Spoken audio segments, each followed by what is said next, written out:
Oh boy. Oh, Oh my God. Oh my God. trying to get to the actual. What? Oh, it's crazy world. Hold on.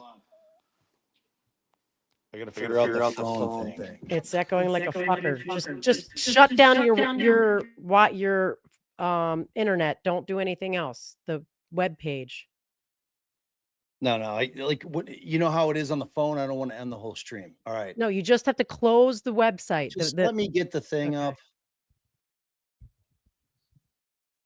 Timing is everything in this life. Oh, hurry up. Woo, it's up. All right. Phew. 3 hours, 1 People minute. are already saying, oh. What's up? Everybody can calm down. Calm down.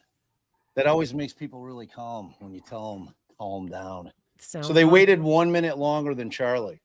Yeah, I'm saying there's no way it's not guilty. That's not in a million years. I'm assuming guilty all counts, but everybody won. Anybody who said under and over. It's like a minute. If the jury foreperson could please rise. Has the jury reached a unanimous verdict? We just made it. All right. If you please can hand the verdict form to the bailiff.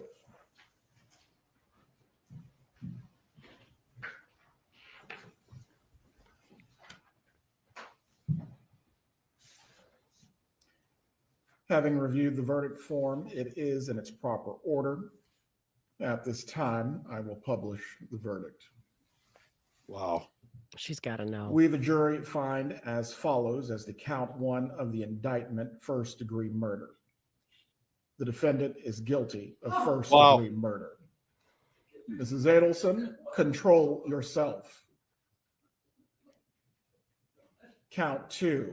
We, the jury, find as follows as the count 2 of the indictment, conspiracy to commit first-degree murder. The defendant is guilty of conspiracy to commit first-degree murder. I can't do anything more to her Count anyway. 3. We, the jury, find as follows as the count 3 of the indictment, solicitation to commit first-degree murder. The defendant is guilty of solicitation to commit first-degree murder. And it is signed and dated by the foreperson. One moment. Members of the jury, the bailiff will escort you to the jury room. I mean, Judge, go fuck yourself. You know, like she's guilty already. What are you going to do to her? I mean, I'm going to put you in jail, Miss Adelson. Prison. You're going in the hole. Mrs. Adelson, while this was not the outcome I'm sure that you desired, there will not be any further outbursts in front of the jury. If you cannot control yourself, I am going to have to determine if you'll be removed from the remainder of this process. I would be like, just remove me. I'm ready. Do you understand what I'm saying to you? Do you need a moment to collect yourself? Yeah, obviously. I mean, before the jurors are brought back in, we will take a brief 2-minute break. It's like, I'm wondering, is it possible there's another set of circumstances where she didn't know? I mean, did she really think she was beating that shit? Like, what? It's like she seems so shocked. Brought back into like, the genuinely room, stunned. Does the defense wish to have the jurors polled? Which makes me think, could it be possible she didn't know about the murder for hire? Is it possible? Just seems so unlikely. You were speaking by the ocean. You needed to get on and tell us why, for God's sakes. Wow. I mean, what Josh said earlier is like, she's done no matter what. Like so he said the only chance she had to beat it was to testify, even though it would likely not work and could make things worse. She was losing no matter what, you know? But then I'm like, but she can't explain that she wasn't at the house. So we can conclude with their portion of the trial. Because she was outside your house. This doc.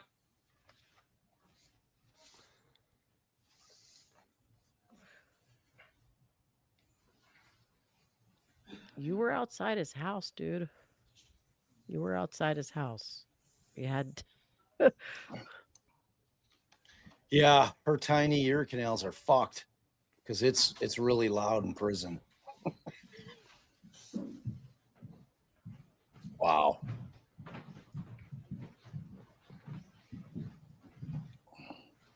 Yeah, I have too much empathy too. It's like I'm starting to feel bad for her too. It's crazy. I mean, don't hire hitmen to kill your former son-in-law. That's the moral of the story. Evening, Is I'm he crying? going to poll you concerning whether your verdict is unanimous at the request of one of the parties. When you hear your last name, please appropriately respond.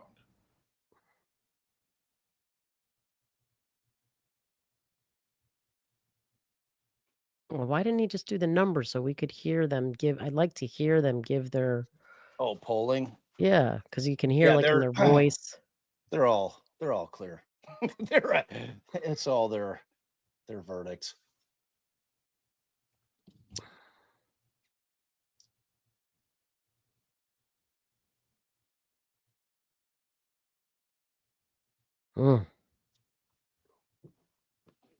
Bad decisions.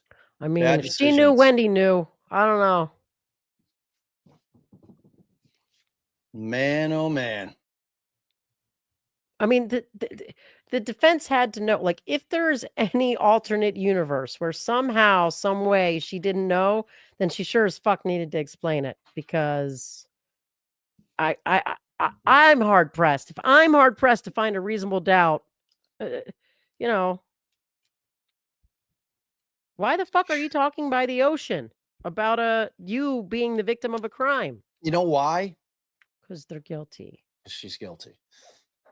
So, $1 million question. Who's next? Melanie says Wendy's next. I tend to think it might be Harvey. No, Harvey should just off himself. Yeah, Harvey should call it. Ladies and gentlemen, I wish to thank you for your time and consideration of this case. I also wish to advise you of some very special privileges that are enjoyed by jurors. No juror can ever be required to talk about the discussions that occurred in the jury room except by court order. For many centuries, our society has relied upon juries for consideration of difficult cases. We have recognized for hundreds of years that a jury's deliberations, discussions, and votes should remain their private affair as long as they wish it. Hey, sorry, guys. Therefore, I just guess I should have said you I a would unique do that. privilege not to speak about the Harvey jury's should. I'm not work. like. Although I would you do are the at same liberty thing. to speak with anyone about your deliberations, you are also at liberty to refuse to speak to anyone. A request to discuss either your verdict or your deliberations may come from those who are simply curious, from those who might seek to find fault with you, from the media, from attorneys, or elsewhere. It will be up to you to decide whether to preserve your privacy as a juror. With that being said, I want to extend my thanks on behalf of the entire Second Circuit for your service in this matter. You are discharged. Have a good evening. Wow. So yes, everybody, I Everett- am sorry. I was not suggesting really like Harvey should end his own life. But if I'm that age and every other one of my family members has been convicted, I'm certain I'm going to be convicted. And that's what I'd personally would just Oh do. yeah. At No, that age, personally, me too. Yeah. As to the jury, I'm not dying in verdict prison. with the jury Nah. having found the defendant guilty of the 3 charges of the indictment. Is the defense asking for a pre-sentence report on counts 2 and 3? As to count 1, what's the point? the penalty is statutory, and essentially there is no modification for it. Right. So Yes, there's Your no. Honor. You are? Why? Well, pre-sentence investigation and report is ordered by the court as to counts 2 and 3. As to count 1, is there any reason why we cannot proceed to sentencing on this matter? Your Honor, we would request an opportunity to ensure that our client's okay before we proceed to sentencing. It's my understanding that Charlie Adelson wasn't sentenced right away. We're asking for the same courtesy. She's never getting any better than this. Court then will set a separate sentencing date. Why? Whether the family members that are present would like to give victim impact now or at the future date. Go ahead.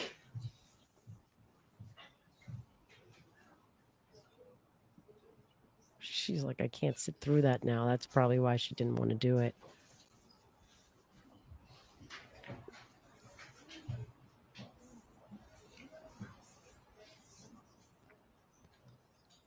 She's going to want to say something. It's so bizarre because she's elderly that you do feel sympathy, even though she's a fucking monster.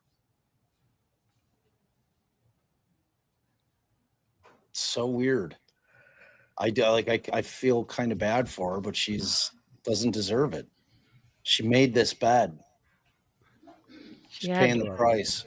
There's no other reasonable explanation for the things that happen. There's just not. Right. Right there Like, in what front are of you the trying to record. convince yourself? Yeah, I don't know. It's No, just, dude. it's always just been so Throw hard the to bag of white imagine. trash over. She fucking was like, I mean, she made the admission, that one little admission. All right, If you let's let please Miss can Markel. identify yourself for the record. Yes, my name is Ruth Mark. Name that way, 'cause you're Sorry? gonna- I'm worried you're gonna trip. Just- Okay, I already did. My name is Ruth Markel. You may Hi. give your impact statement, ma'am. Thank you, Judge Everett.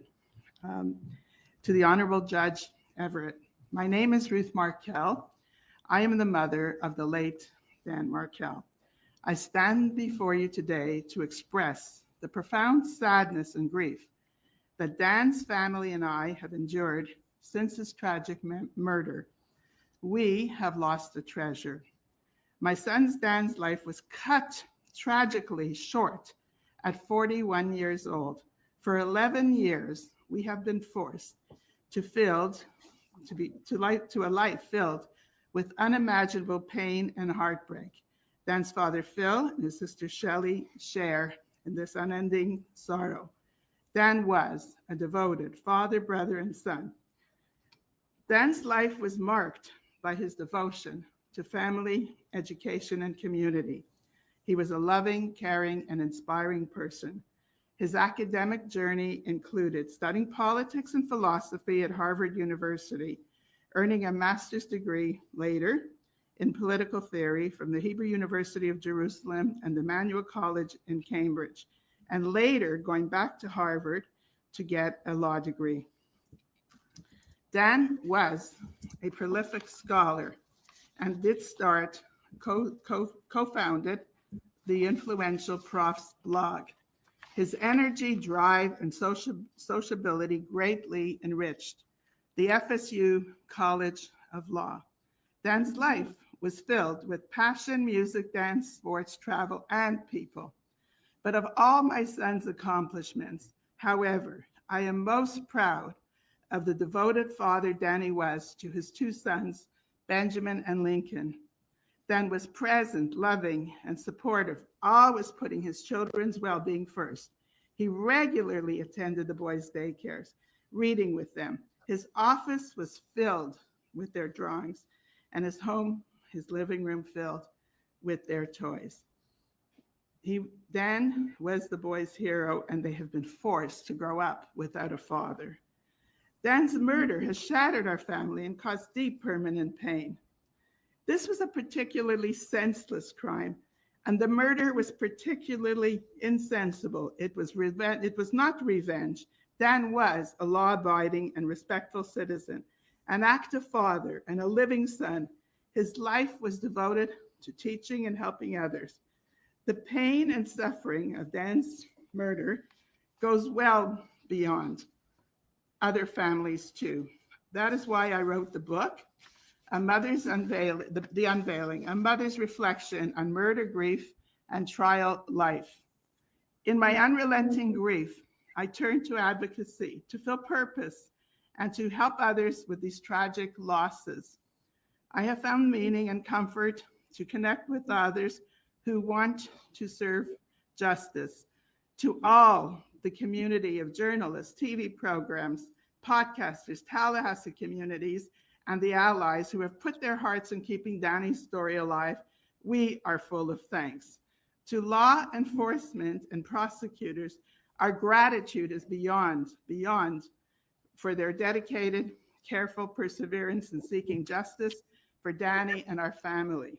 If Tallahassee is known for football, Tallahassee should be known for the prosecution and for law enforcement. They have done an outstanding job. These extraordinary efforts underscore the brutal truth of our family's story. Danny's murder was orchestrated by his former mother-in-law, Donna Adelson, and other co-conspirators, and is a crime of cruelty. It is a murder of grief, a murder of selfishly prioritizing one's own desires over what is just or right. And at its core, this was a murder of convenience, so that one grandmother could live closer to her grandchildren. She killed their father and ripped the children from the other grandparents' lives. Donna Adelson's crimes against Dan began long before his murder.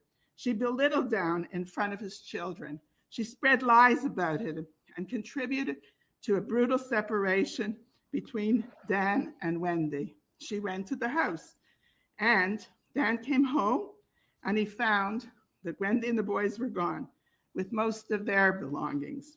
He called this devastation Pearl Harbor. Donna's eagerness for Wendy to divorce Dan and to relocate to South Florida led her to increasingly devise desperate schemes. Despite these efforts, the court ruled that Wendy could not move the boys away from their loving father. Failing to achieve her goal through legal means, Donna finally resorted to orchestrating Dan's murder. She plotted, planned, and paid for his murder. Donna's crimes led to further devastation. Her middle son, Charlie, was convicted and sentenced to a life in prison for his role in facilitating Danny's murder for hire.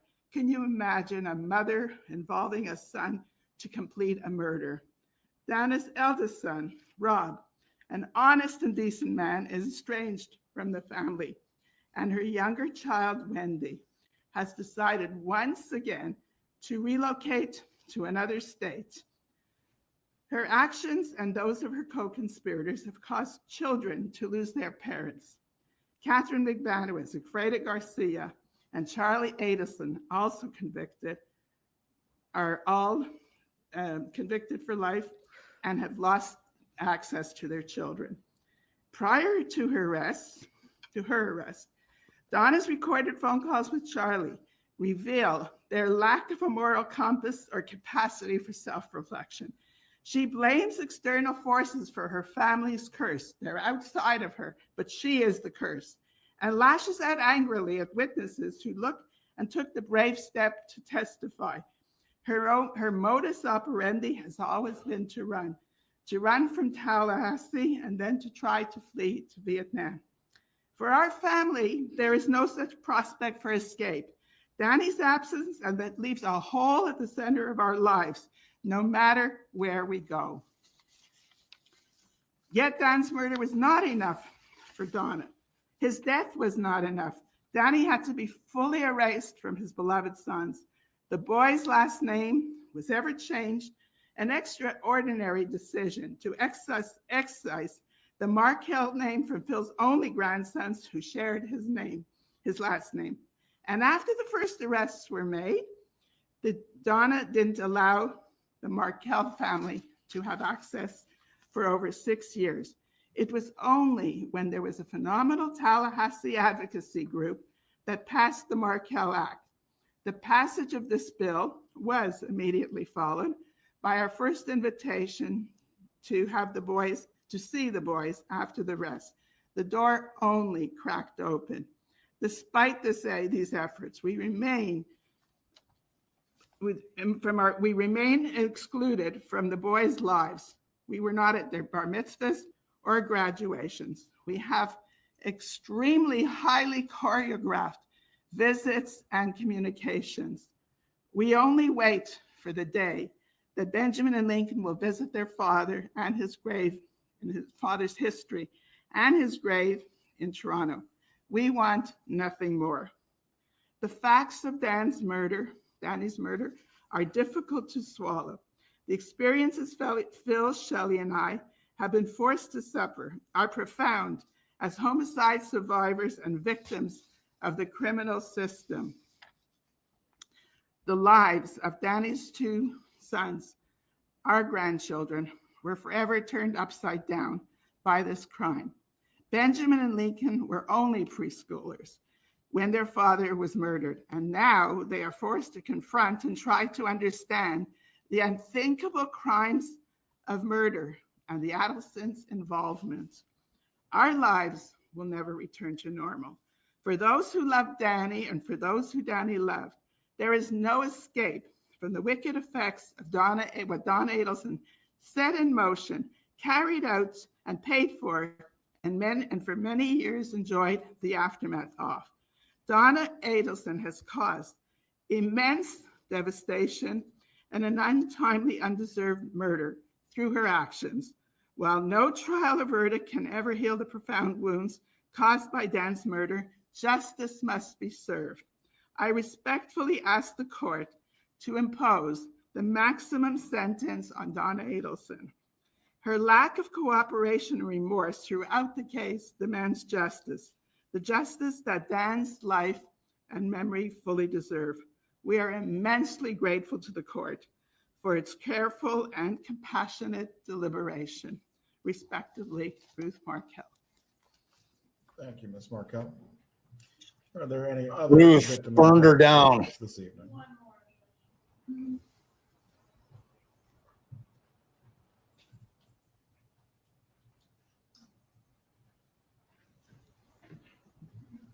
Oh my gosh, it just Please could tell us your name for the record. so Good horrible. evening. My name is Phil Markell. I'm Danny's father. Judge Everett, I appreciate the opportunity to speak about the impact of Donna Adelson's actions on my families and the families of so many others.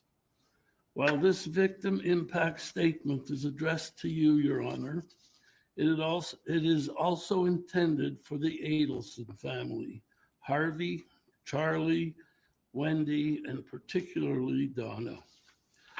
I would like them to understand and reflect on the deep and irreparable damage they have caused.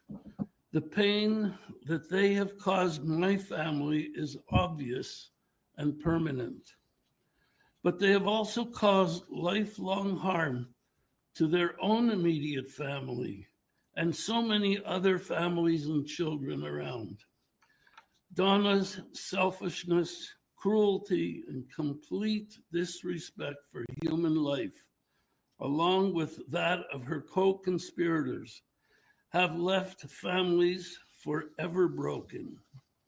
Louis Rivera, his children have no father.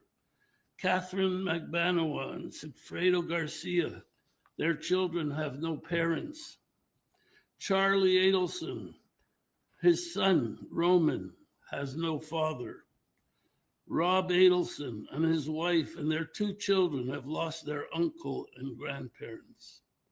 Shelley and Ian, my daughter, their 3 children, my grandchildren, are left without an uncle and are separated from their cousins. Of course, their heinous and callous actions have left me, Ruth, and Shelley without our Danny, and Ben and Lincoln without their father. For anyone to commit such a cold-blooded, unprovoked act of murder is horrific. For Donna, someone who claims to care so much about Ben and Lincoln, her sun shines. Her actions are beyond comprehension. She has harmed forever the people she claims to have loved. In the Jewish custom, we have an expression to always wish others to live to 120 years of age. For Donna, I wish her to live to 120, alone in her jail cell. I wish that every day of her remaining days, she thinks about the harm she has caused to so many, especially those 2 boys she claims to have loved so much. For these reasons, Your Honor, I ask the court sentence Donna Adelson to the maximum possible sentence. And my only short question to Donna, was it worth it? Respectfully, thank you. Thank you, Mr. Markel. Are there any Wow. matters that the court needs to address this evening, Ms. Koppelman? With the PSI being ordered, the court will pronounce the sentence as to counts 2 and 3 after it's been completed. The parties have had an opportunity to review the pre-sentence investigation report and make any objections if they believe they need to. As to the 3 counts the jury has found the defendant guilty of, I will adjudicate her guilty at this time, but sentence will be pronounced as to the 3 counts at a later date. She is remanded for sentencing at this time. Lieutenant Henry, please notify the commander at the jail that the appropriate screening needs to take place to ensure that the defendant is in an area where she is not subject to any self-harm. For a case management date coming up, what would the parties request? Ms. Dugan's October court date, Your Honor.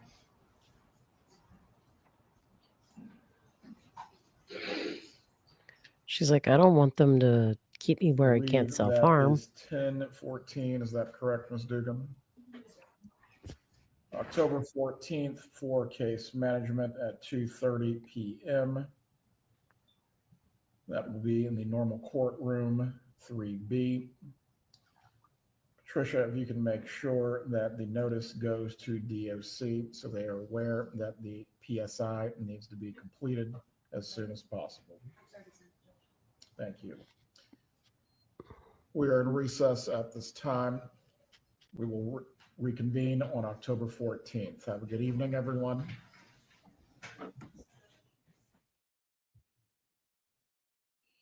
There you go. There you go. Wow.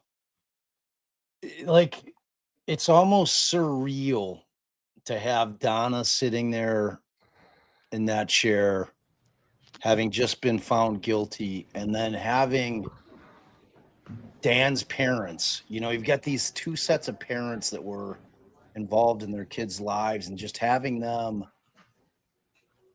read those victim impact statements was so powerful and so like surreal.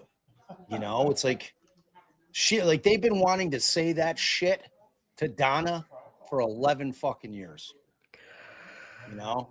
God, I keep racking my brain trying to figure out, could there be a set of circumstances where she didn't know? Nah. And it's just because it's just so hard to believe that like a full-grown woman, mother, grandmother, and grandfather, because if Donna knew, Harvey knew, would be like, you know what? I think we just need to off the guy. It's just so impossible to believe, as opposed to Charlie devised this fucking plan and then stuck his parents in the middle of it. But there's just too much of it that's not explainable. But for she fucking was, she knew she was involved. I mean, if his mom wasn't involved, I sure as fuck, okay, would assume he would have done whatever it took to tell the truth. Don't you think? Yeah. I mean, in that case, you're going to have to just be like, I can't let my innocent mother die in prison. I have to come and tell the truth of everything that happened, what I said to her, how, why were we by the water? Because I told her it was a crime for me to have paid them off because they extorted me. So, I mean, who fucking knows? But he didn't, because she's guilty, because she knew. As hard as it is to just like wrap. Accept that. Yeah. Right. I mean, Phil Markel said it best. I mean, he asked, was it worth it? I mean, it's like everything that was said was true. She put her own desires ahead of everything else. It's just so sick. And if she was justifying it, that she was doing it on behalf of her daughter, whatever fucked up rationale she was applying in her mind was so short-sighted. It was so incredibly short-sighted. She destroyed so many lives. Her and Charlie, and if Wendy's involved, and Wendy, and if Harvey's involved, Harvey. They've destroyed the fabric of a family insane for nothing. For fucking nothing. It's like it's whatever. It's when you see shit that's so senseless like this, it's like the husband wife murders always are the ones that just befuddle me the most, because I'm like, you know what, dude? Like, it's hard to swallow. But to kill your justice grandkids, I gotta go. I got a friend. If you are at all an actual advocate, I can't think of a better person to have on a live right after hearing the Markells speak than Eric Carter Landine. Agreed. He's amazing. He is an advocate. He has been trying to get justice for his little baby brother who was murdered as an infant for decades, and he hasn't been able to do that. And what he's done is he started two different massive movements that are built completely around advocacy. And he's got Advocacy Con going on, and he's got Angels Voices, Silence No More, which is a not-for-profit that raises money for victims' families. Or is that for 7:30 or 7? It's late. We're late. All right. So everybody, I've portaled you. I hope you hang. Just stay, and you'll see and fall in love with the adorable, sweet, if lovable you don't, I'm going to Eric. judge you. Just know that. I'll be judging you privately in my brain if you don't hang. Thanks, guys. Right, our hearts and prayers with the Markel family. And tomorrow, so hang tonight, but tomorrow also, don't forget, Allie's got Drummond. We've got the whole thing. We're trying to get better sound. And then at some point, we still have to do Aaron Spencer, but 100% Drummond tomorrow. Keep an eye out for it. We love you. Thank you for watching this trial with us. Justice for Dan Markel. Thank you. It was necessary, and it happened. Thank you, Justin. We'll see who's next.